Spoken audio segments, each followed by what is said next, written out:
Well, Arnie, a really interesting story is the Reekie story. Mm-hmm. Phillip Reekie immigrated to Australia from England with his nephew Fred. And they came out to Australia, they came to Melbourne, and it was in Melbourne that they met the early Adventists who came to Melbourne. And then they became Adventists. Phillip Reekie was the one who sold the book to the Kent family at Eugowra. Oh, right, yeah. And there's a big story about them and the descendants of that family that became workers for the church. But Fred Reekie was then asked if he would go to Western Australia to establish the church in Western Australia.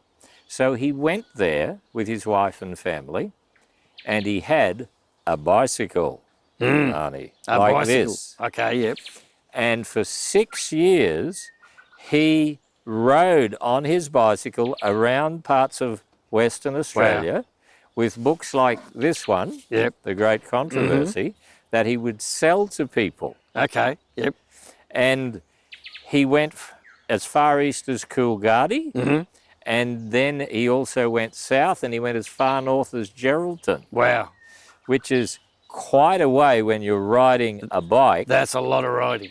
Especially when you consider the sand. Yep. And then in 1899, he came over here to Avondale and became Ellen White's gardener. Okay. Because he was actually trained as a gardener. But Ellen didn't think that he should continue being just a gardener.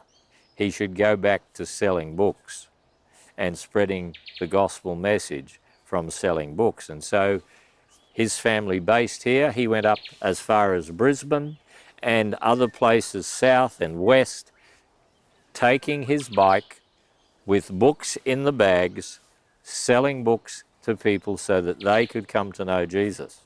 Fantastic. That's the literature ministry, the Cole Porter ministry in Australia. That's where it started. That's where it was happening here. And he was a major pioneer in literature ministry in Australia. Wow, what a fantastic story. It's a great story, Arnie, a great story about riding a bike, and that was before all nice paved roads and things like that. Oh, man, he must have been super fit. And we still have this ministry today, don't we? We still do have this ministry today. It's changed somewhat because of the nature of changes in our world, but it's still a ministry of sharing God in various forms of communication these days. Yeah. Well, that's really fantastic. The Literature Evangelist Ministry. Yep. I'm Arnie from Arnie's Shack, and you have been listening to Bible Buddies. Our time is up for today, but I'll look forward to catching up with all of you again next time. So take care, stay safe, and God bless. Learn about our wonderful God each day.